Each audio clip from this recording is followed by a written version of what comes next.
Praise God. A very good morning to one and all. I would like to welcome you to the morning meditation as usually.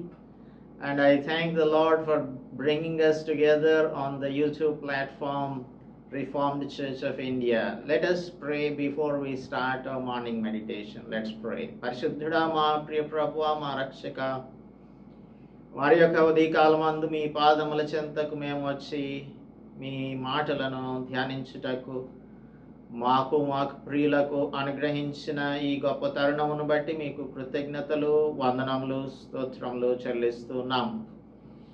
నాయనా, మీరు మాకు అనుగ్రహించిన జీవమును బట్టి, మీరు మాకు అనుగ్రహించిన సమస్త ఈవులను బట్టి కూడా మీకే కృతజ్ఞతలు చెల్లిస్తున్నాం. ఈ ఉదయకాలమందు పరిశుద్ధాత్మని సహాయమును మాకు అనుగ్రహించి మీ మాటలను ధ్యానించుటకు కృప చూపించమని మీ కుమారుడు మా రక్షకుడు అయిన యేసుక్రీస్తు పరిశుద్ధ నామములో ప్రార్థిస్తున్నాం తండ్రి, ఆమేన్. అందరికీ కూడా వందనాలు. దేవుని యొక్క కృప చేత ఆయన మనలను సంవత్సరాంతం నాకు తీసుకొని వచ్చారు.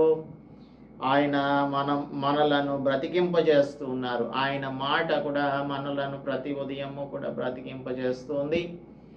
జీవవాక్యమును మనము ధ్యానం చేస్తూ ఉన్నాము. నిర్గమకాండం గ్రంథం 23వ అధ్యాయం 18వ వచనం నుంచి ఈ ఉదయకాలమందు మనం ధ్యానం చేయబోతున్నాం.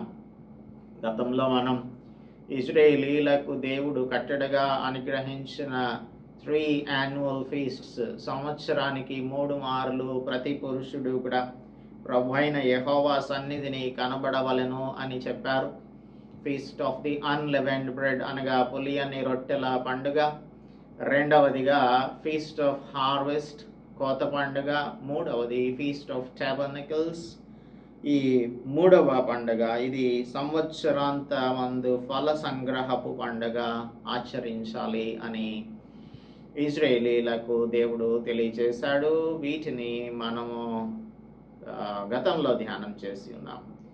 ఈరోజు మనం కొన్ని లాస్, సాక్రిఫైస్కి సంబంధించి ఫస్ట్ ఫ్రూట్స్ని ఆఫర్ చేసేదానికి సంబంధించినటువంటి విధులను ధ్యానం చేయబోతున్నాము. 18వ వచనం, నా బలుల రక్తమును పులిసిన ద్రవ్యంతో అర్పింపకూడదు, నా పండుగలో అర్పించిన క్రొవ్వు ఉదయం వరకు నిలువ ఉండకూడదు.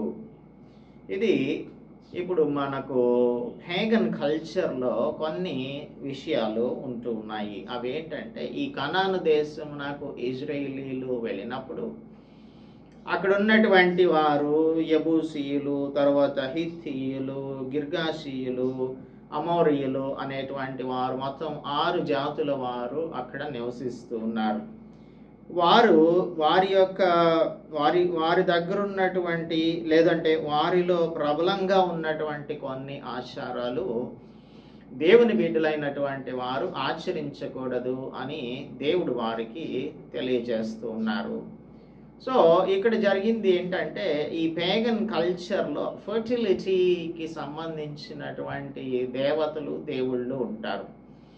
సో ఈ దేవతలు, దేవుళ్ళు ఉన్నటువంటి అన్య జనాంగం మధ్యకు వీళ్ళు వెళ్తూ ఉన్నారు. అయితే మనకు ఒక్క దేవుడు ఉన్నాడు.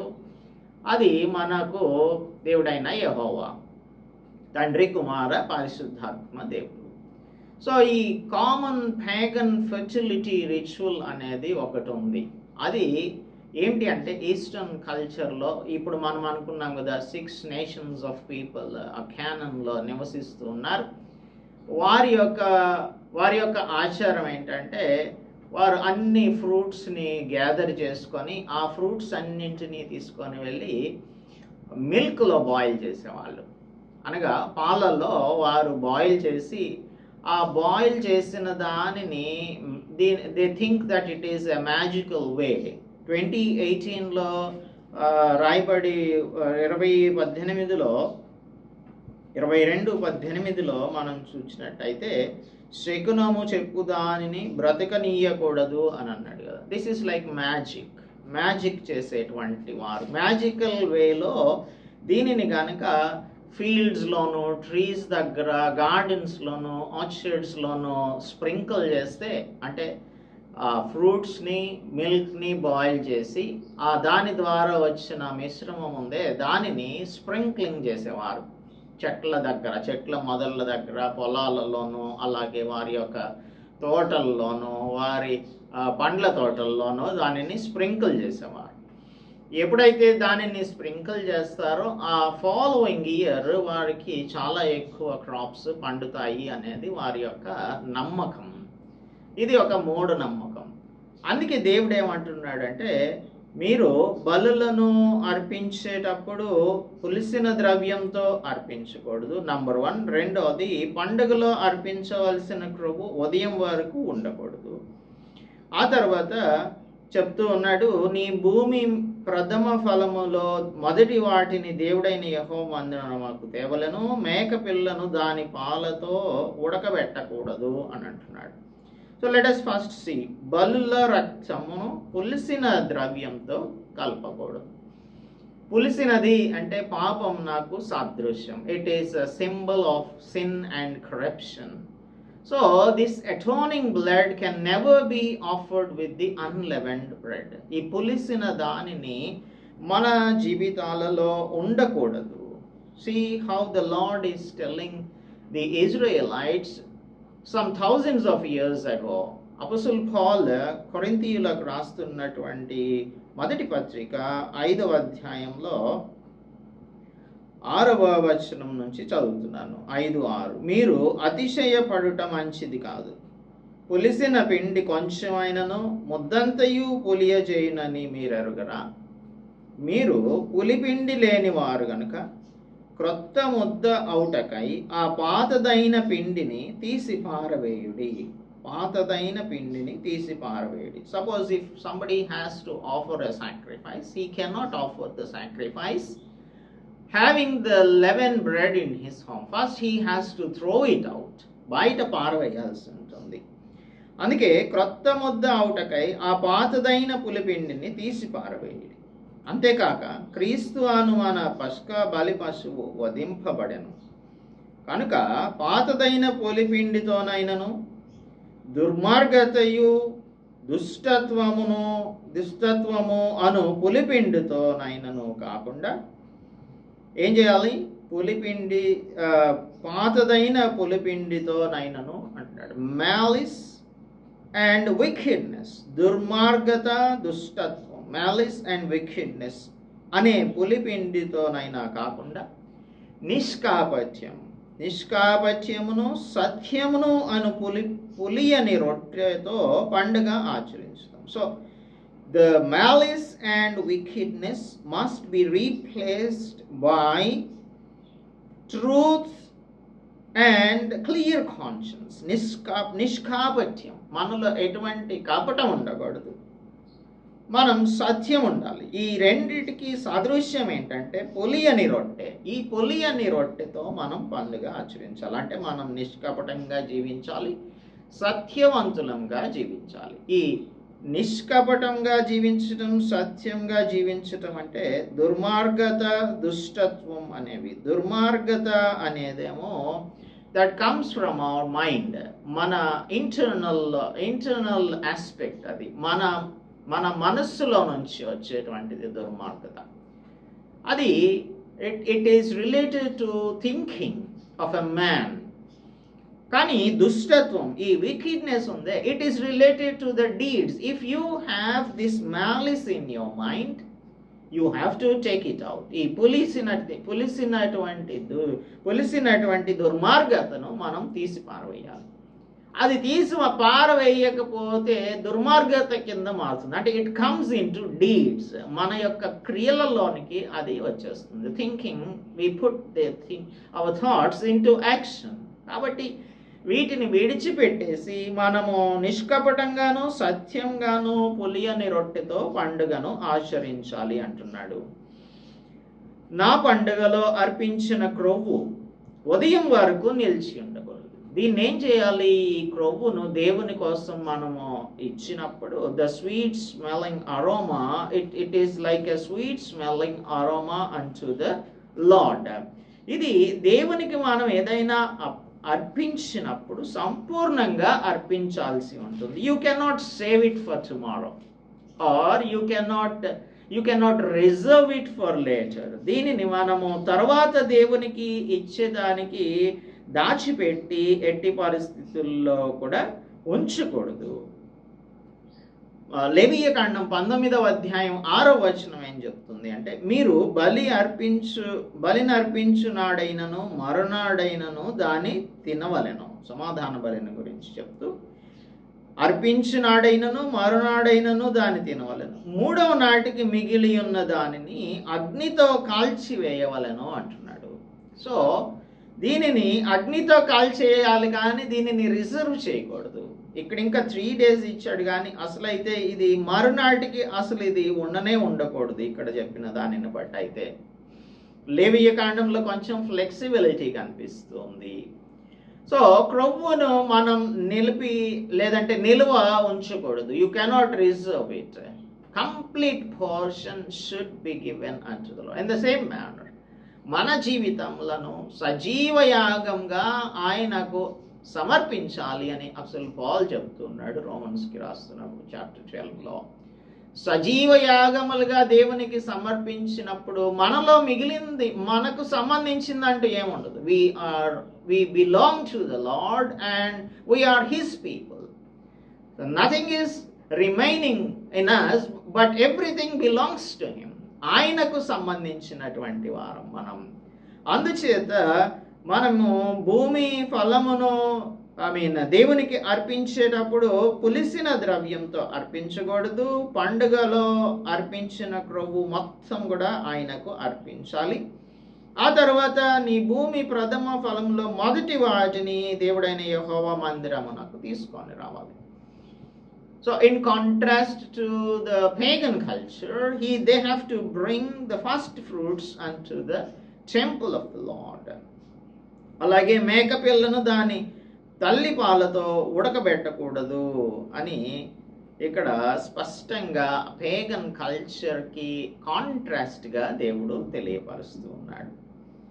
ఆ తర్వాత 20 నుంచి 26 వరకు 2 భాగాలుగా మనం విభజించవచ్చు.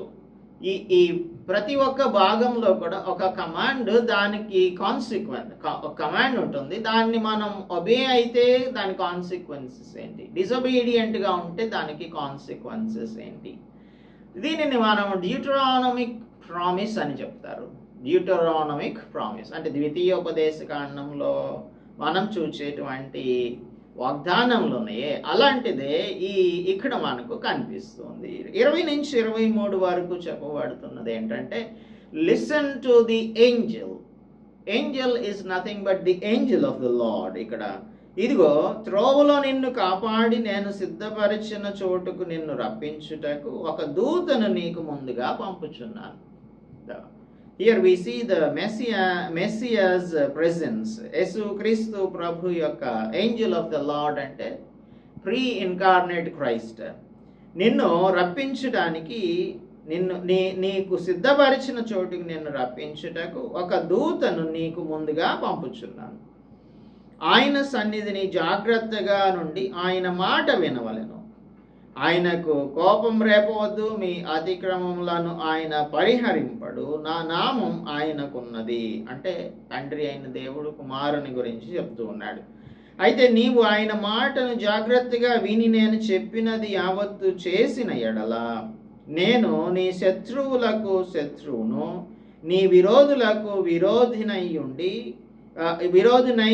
ఉండును అని అంటున్నాడు.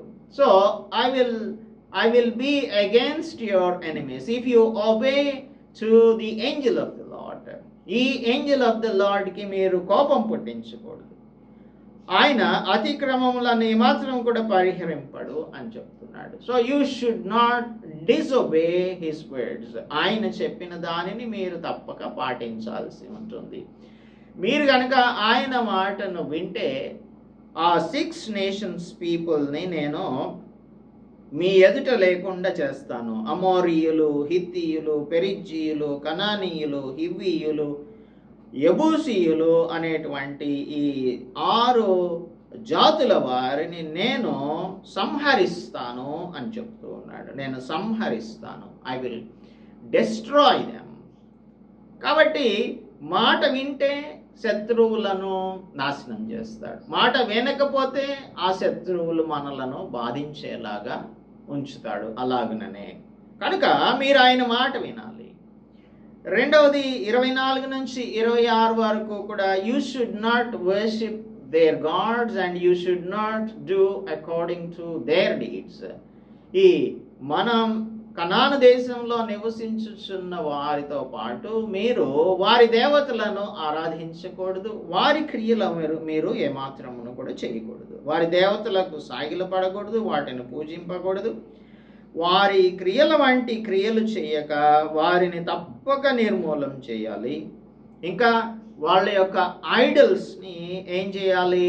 You have to break down their idols. You should not bow down, but you should break down their idols. వారి విగ్రహంను బొత్తిగా పగలగొట్టవలను, వారిని తప్పక నిర్మూలం చేసి వారి విగ్రహములను బొత్తిగా పగలగొట్టవలను. నీ దేవుడైన యెహోవానే సేవింపవలను. అప్పుడు ఆయన నీ ఆహారమును నీ పానమును దీవించును. నేను నీ మధ్య నుండి రోగమును తొలగించెదను. You will have well being and long life and you will have also offspring. You will have bread and water and there is no sickness. రోగం లేకుండా చేస్తాను.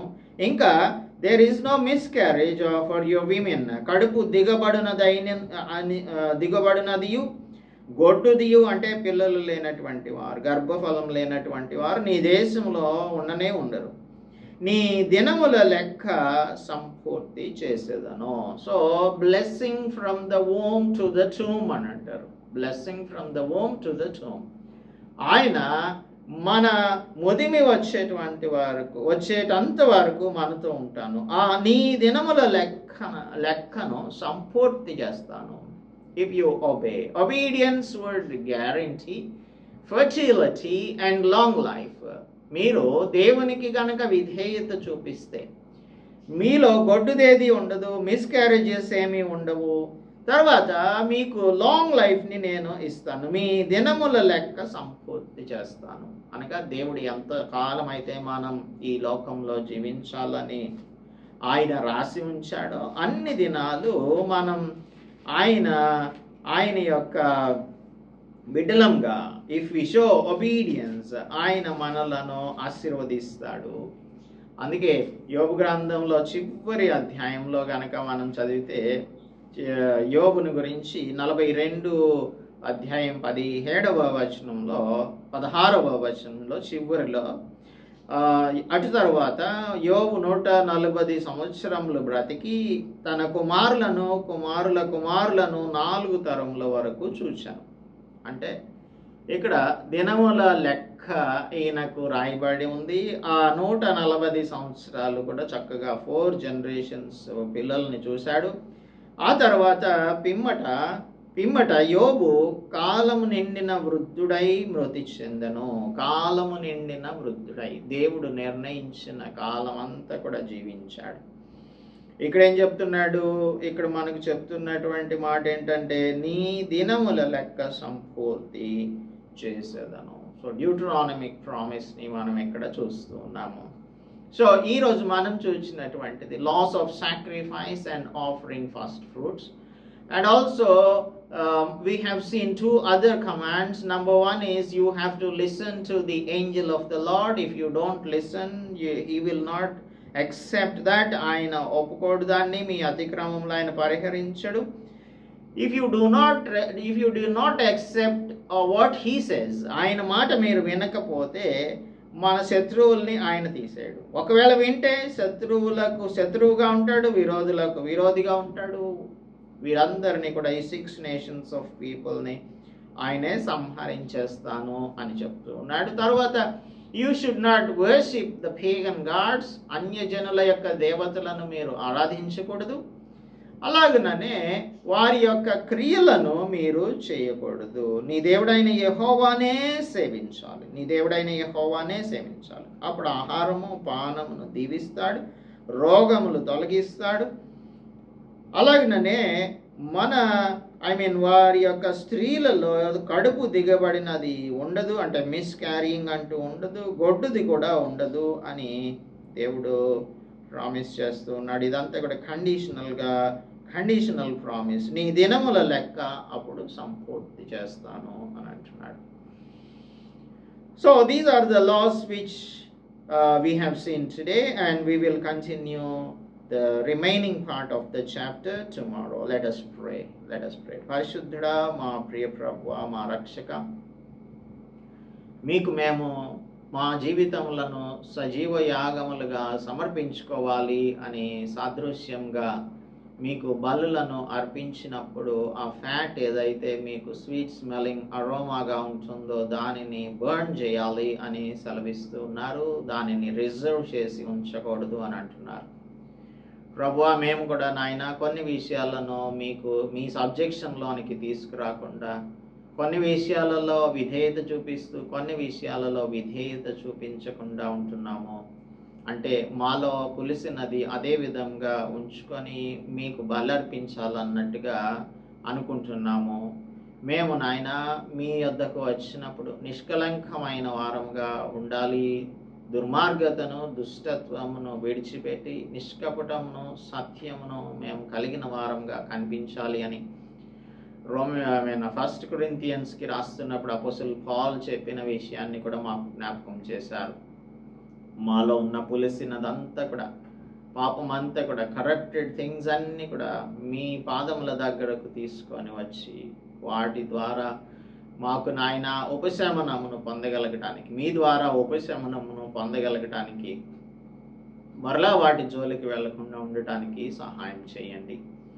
అదేవిధంగా ఇక్కడ ఇవ్వబడినటువంటి commandments, the angel of the Lord అనగా Messiah యేసుక్రీస్తు ప్రభువు వచ్చి చెప్పినటువంటి అన్ని మాటలకు మేము విధేయత చూపే వారంగాను, అలాగనే మిమ్మల్ని తప్ప మరి ఇంకెవరిని కూడా మేము ఆరాధించే వారంగాను ఉండకుండానట్లు మాకు సహాయము అనుగ్రహించమని వేడుకుంటున్నాం.